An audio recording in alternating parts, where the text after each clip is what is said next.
యెషయా గ్రంథము 39వ అధ్యాయము. బబులోనియా దూతలు. ఆ కాలముననే బబిలోనియా రాజును బలదాను కుమారుడు మెరోదగ్బలదాను హిజ్కియా వ్యాధిగ్రస్తుడై మరలా కోలుకొనెనని విని అతనికొక జాబును రాసి బహుమతిని పంపెను. హిజ్కియా అతని దూతలను ఆహ్వానించి వారికి తన కోశాగారమునందలి వెండి బంగారములను, సుగంధ ద్రవ్యములను, పరిమళ తైలములను, ఆయుధ సామాగ్రిని చూపించెను. తన ప్రాసాదమున గాని రాజ్యమున గాని హిజ్కియా వారికి చూపింపని వస్తువు లేదు. అంతట యెషయా ప్రవక్త రాజు వద్దకు వచ్చి, వీరెచటి నుండి వచ్చిరి, నీతో ఏమి చెప్పిరి అని అడిగెను. రాజు అతనితో, వీరు దూరదేశమైన బబులోనియా నుండి వచ్చిరి అని చెప్పెను. యెషయా, వీరు నీ ప్రాసాదమున ఏమి చూచిరి అని అడిగెను. రాజు, వీరంతయునూ చూచిరి, నా కోశాగారమున నేను వీరికి చూపింపని వస్తువే లేదని బదులు చెప్పెను. యెషయా, అట్లైనచో సర్వశక్తిమంతుడైన ప్రభువు వాక్కు వినుము. నీ ప్రాసాదమున నున్న వస్తువులన్నిటినీ, నేటి వరకు మీ పూర్వులు కూడబెట్టి ఉంచిన వస్తువులన్నిటినీ ప్రజలు బాబిలోనియాకు ఎత్తుకొని పోవు కాలము వచ్చుచున్నది. ఇక నీ ఇంట ఏమీ మిగులదు. నీ వంశజులను కూడా బబిలోనియాకు కొనిపోయెదరు. అచట వారు రాజప్రాసాదమున కొజ్జాలుగా బ్రతికెదరు అనెను. కాని హిజ్కియా తన పరిపాలనా కాలమున శాంతి భద్రతలు నెలకొని ఉండిన అదియే చాలుననుకొనెను. కనుక అతడు యెషయాతో, నీవు నాకు వినిపించిన ప్రభు సందేశము మంచిదే అని పలికెను. 40వ అధ్యాయము. ఆశ్వాసన గ్రంథము. ప్రవక్తకు పిలుపు. నా ప్రజలను ఓదార్పుడని మీ దేవుడు పలుకుచున్నాడు. యెరూషలేము పౌరులకు ధైర్యము చెప్పుడు. ఆ ప్రజలతో, వారి బానిసత్వము ముగిసినదని, వారి తప్పిదములు మన్నింపబడినవని, వారు తమ పాపములకు రెండంతలుగా శిక్ష అనుభవించిరని తెలియజెప్పుడు. ఒక శబ్దమిట్లు పలికెను, ఎడారిలో ప్రభువుకు మార్గము సిద్ధము చేయుడు. అరణ్య భూమిలో మన దేవునికి రాజపదమును తయారు చేయుడు. ప్రతి లోయను పూడ్చి ఎత్తు చేయుడు. ప్రతి పర్వతమును, కొండను నేలమట్టము చేయుడు. మిట్ట పల్లములు సమతలము కావలెను, కరుకు తావులు నునుపు కావలెను. అప్పుడు ప్రభువు తేజస్సు ప్రత్యక్షమగును. ప్రజలెల్లరూ ఆ తేజస్సును దర్శింతురు. ప్రభు పలికిన పల్కిది. ఒక శబ్దము నాతో, నీవు సందేశమును వినిపింపుమని చెప్పెను. కాని నేనేమి సందేశము వినిపింపగలనని నేనంటిని. నరులెల్లరూ గడ్డి వంటి వారని, వారు పిచ్చి మొక్కలు పూచిన పూల కంటే ఎక్కువ కాలము మనజాలరని నీవు వినిపింపుము.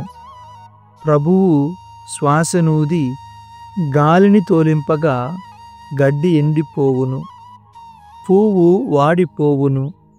నరులు గడ్డి వంటివారు. గడ్డి ఎండిపోవును, పువ్వు వాడిపోవును. కాని మన దేవుని వాక్కు కలకాలము నిల్చును. దేవుని ఆగమనము. సియోను, నీవు ఉన్నత పర్వతమునెక్కి శుభవార్తను వినిపింపుము. యెరూషలేము, నీవు గొంతెత్తి అరువుము. శుభవార్త వినిపింపుము, భయపడక ఎలుగెత్తి అరువుము. యూదా నగరములతో, ఇదిగో మీ దేవుడు విజయము చేయుచున్నాడని చెప్పుము. ఇదిగో ప్రభువైన యావే బలసంపన్నుడై శక్తితో పరిపాలనము చేయుటకు వచ్చుచున్నాడు. ఆయన తాను వసుకు బహుమానమును తనతో కొనివచ్చుచున్నాడు. అతడు చెల్లించు పరిహారము అతడి ముందట నడుచుచున్నది. అతడు కాపరి వలె తన మందను మేపును. గొర్రె పిల్లలను చేతులలోనికి తీసుకుని రొమ్ము మీద పెట్టుకుని మోసికొని పోవును. వాని తల్లులను మెల్లగా అదలించును. ప్రభు మహాత్యము. సముద్ర జలమును తన కరతలముతో కొలిచిన వాడెవడు? జానతో ఆకాశమును కొలత చేసిన వాడెవడు? నేలలోని మంటిని కొలపాత్రమున ఉంచిన వాడెవడు? పర్వతములను తిప్పలను తక్కెడలో పెట్టి తూచిన వాడెవడు? ప్రభువు ఆత్మకు సలహా ఇయ్యగలవాడెవడు? ప్రభువుకు ఉపదేశము చేయగలవాడెవడు? ప్రభువు ఎవనిని సంప్రదించును? ఆయనకు ఎవడు బోధ చేయును? ఆయనకు న్యాయవర్తనము తెలియజేయువాడు ఎవడు? కార్యములను జరిపించు విధానమును ఎరిగించువాడెవడు? ఆయన ఎదుట జాతులు బొక్కెనలోని నీటి బొట్టు వంటివారు, తక్కెడ సిబ్బి మీది దుమ్ము వంటివారు. ఆయన ఎదుట ద్వీపములు ధూళి వంటివి. లెబానోను అడవిలోని చెట్లు మంటకు చాలవు. దానిలోని మృగములు బలి నర్పించుటకు సరిపోవు. ప్రభు ఎదుట అన్యజాతులు లెక్కకు రావు. ఆయన వానిని శూన్యముగా, ఉనికిలో లేని వానినిగా గణించును. దేవుని ఎవనితో పోల్చగలము? ఆయనకు సాటి అయిన రూపమేది? కళాకారుడు బొమ్మను చేయగా కంసాలి దానికి బంగారము తాపడము చేసి దానిని వెండిలో బిగించును. కాని దేవుడి బొమ్మ వంటి వాడు కాదు. వెండి బంగారములు లేనివాడు పుచ్చని కొయ్యను తెచ్చి నేర్పరి అయిన పనివానికిచ్చి క్రింద పడిపోని బొమ్మను చేయించుకొనును. మీకు తెలియదా? పూర్వమే మీరు వినలేదా? లోకమెట్లు పుట్టెనో మీరెరుగురా? ఆయన భూమి ఆకాశములకు పైనున్న సింహాసనము మీద ఆసీనుడై ఉండును. క్రింది నేల మీది నరులు ఆయనకు మిడుతల వలె కనిపింతురు. ఆయన ఆకాశమును తెరవలే విప్పెను. దానిని నరులు వసించు గుడారం వలె పన్నెను. రాజులను అంతమొందించును. లోకపాలకులను అడపొడ కానరాకుండా చేయును. ఆ పాలకులు నేలలో నాటగా అప్పుడే వేరుపాతుకొను లేత మొక్కల వంటివారు. ప్రభువు ఆ పాలకుల మీదకి గాలి తోలింపగా వారు వాడిపోవుదురు. సుడిగాలికి పొట్టువలే ఎగిరిపోవుదురు. మీరు నన్నెవరితో పోల్తురు? నాకు సాటివాడెవడని పరిశుద్ధుడైన దేవుడు ప్రశ్నించుచున్నాడు. కన్నులెత్తి ఆకాశము వైపు చూడుడు. ఆ నక్షత్రములను ఎవడు చేసెను? వానిని సైన్యము వలె నడిపించువాడే కదా. అవి ఎన్నియో ఆయన ఎరుగును. వానిలో ప్రతివానిని ఆయన పేరు పెట్టి పిలుచును. ఆయన మహాశక్తి సంపన్నుడు కనుక ఆ తారలలో ఒక్కటి తప్పిపోదు. ప్రభువు ఆదుకోలు. యాకోబు, నా మార్గము యావేకు మరుగై ఉన్నది. నా న్యాయము నా దేవుని దృష్టికి కనబడలేదు అని నీవేళ అనుచున్నావు? ఇశ్రాయేలు, నీవేళ ఇలా చెప్పుచున్నావు? నీకు తెలియదా? నీవు వినలేదా? ప్రభువు శాశ్వతుడైన దేవుడు. ఆయన నేలనెల్లా చేసెను. ఆయన అలసి సొలసిపోవువాడు కాదు. ఆయన జ్ఞానమును నరులు గ్రహింపజాలరు. ఆయన అలసిపోయిన వారికి శక్తి నొసగును. దుర్బలులకు బలమును దయచేయును. యువకులను అలసి సొలసిపోవుదురు. లేబ్రాయము వారును పడిపోవుదురు. కాని ప్రభువును నమ్మిన వారు నూతన బలమును పొందుదురు. వారు పక్షిరాజు వలె రెక్కలు చాచి పైకెగురుదురు. అలసట లేక పరుగెత్తుదురు, బడలిక లేక నడక సాగింతురు. యెహెజ్కేలు గ్రంథము 1వ అధ్యాయము. నేను 30వ ఏడు 4వ నెల 5వ దినమున కెబారు నది చెంత ప్రవాసుల మధ్య వసించుచుండగా ఆకాశము విచ్చుకొనెను. నాకు దైవదర్శనము లభించెను. అది యెహోయాకీనును ప్రవాసమునకు కొనిపోయిన పిదప 5వ ఏడు. బబులోనియాలోని కెబారు నది ఒడ్డున బూసి కుమారుడు యాజకుడును యెహెజ్కేలునైన నాకు ప్రభువాణి ప్రత్యక్షమయ్యను. ప్రభు హస్తము నాపై నుండెను. ప్రభు సింహాసనమును గూర్చిన దర్శనము. నేను కనులెత్తి చూడగా ఉత్తర దిక్కు నుండి తుఫాను వచ్చుచుండెను. ఒక పెద్ద మేఘము నుండి మెరపులు మెరయుచుండెను. దాని చుట్టూను ఆకాశము మిరుమిట్లు గొల్పుచుండెను. ఆ మెరపుల మధ్య ఏదో కంచు వలె మెరయుచుండెను. తుఫాను మధ్యలో 4 జీవుల వంటివేవో కనిపించెను. అవి మనుష్యాకృతిలో నుండెను. వానిలో ప్రతిదానికి 4 ముఖములు 4 రెక్కలు నుండెను. వాని కాళ్ళు నిలువుగా నుండి ఎద్దులకు వలె గిట్టలు కలిగి ఉండెను. ఈ జీవులు మెరుగుపట్టిన కంచువలే తళతళలాడుచుండెను.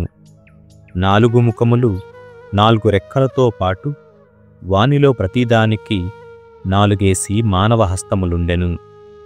ఒక్కొక్క రెక్క క్రింద ఒక్కొక్క చేయియుండెను. అవి రెక్కలు విప్పగా వాని అంచులు ఒకదానికొకటి తగులునట్లుండెను. అవి తమ దేహములను ప్రక్కకు త్రిప్పకయే ముందునకు కదలిపోవుచుండెను. ఆ జీవులలో ప్రతిదానికి 4 ముఖములుండెను. ముందట మనుష్యముఖము, కుడి ప్రక్కన సింహముఖము, ఎడమ ప్రక్కన వృషభముఖము, వెనుక ప్రక్కన గరుడముఖము నుండెను. ప్రతి ప్రాణి రెక్కలలోనూ 2 పైకి లేచి ఇతర ప్రాణి రెక్కలకు తగులుచుండెను. 2 రెక్కలు ముడుచుకొనియుండి స్వీయ దేహమును కప్పుచుండెను. ఆ జీవులన్నీయు సూటిగా ముందునకు పోవుచుండెను. అవి ప్రక్కకు తిరగనక్కరలేకయే తమ ఇష్టము వచ్చిన చోటికి పోవుచుండెను. ఈ జీవుల మధ్య జ్వలించుచున్న దివిటి వంటిదేదో కనిపించెను. అది నిత్యము చలించుచుండెను. నిప్పుమంటలు లేచి మెరపులను విరజిమ్ముచుండెను. ఆ జీవులు కూడా మెరపు తీగల వలె ముందు వెనుకలకు పరుగిడుచుండెను. నేనీ ప్రాణుల వైపు చూచుచుండగా 4 చక్రములు నేలను తాకుచూ కనిపించెను. ఒక్కొక్కటి ఒక్కొక్క ప్రాణి ప్రక్కన నేలను తాకుచుండెను. 4 చక్రములు ఒకే రీతిగా నుండి పసుపు వన్నె గోమేధికము వలె మెరయుచుండెను. అవన్నీయు ఒక చక్రము మరి ఒక చక్రములో ఇమిడియున్నట్లుగా ఉండెను. అవి ప్రక్కకు తిరగకయే 4 దిక్కులలో ఏ దిక్కునకైనను పోగలిగియుండెను. ఆ చక్రముల అంచులు పెద్దవిగా నుండెను. వాని నిండా కన్నులు ఉండెను. ఆ ప్రాణులు కదలినప్పుడు చక్రములను కదిలెను. అవి పైకి లేచినప్పుడు చక్రములను లేచెను.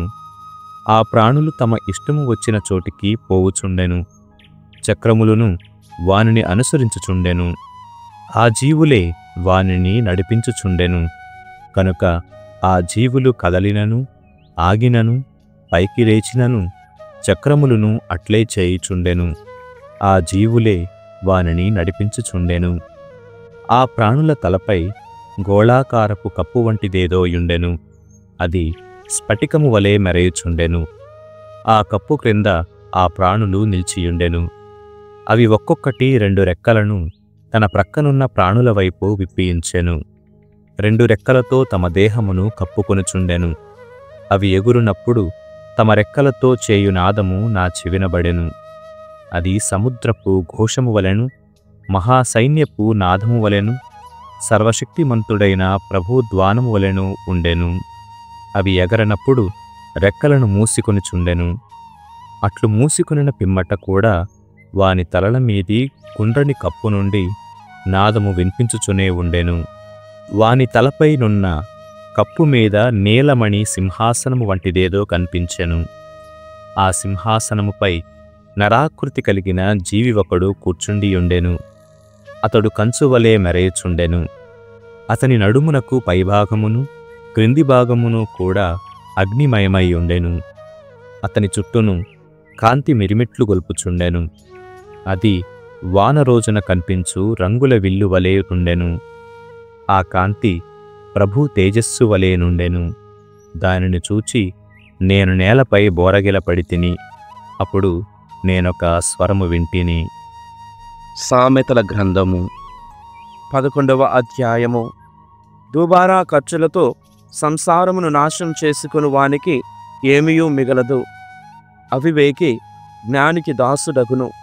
ధర్మవర్తనము అను ఫలము నుండి జీవవృక్షము ఎదుగును. కాని చట్టరాహిత్యము జీవమును నాశనం చెయ్యను.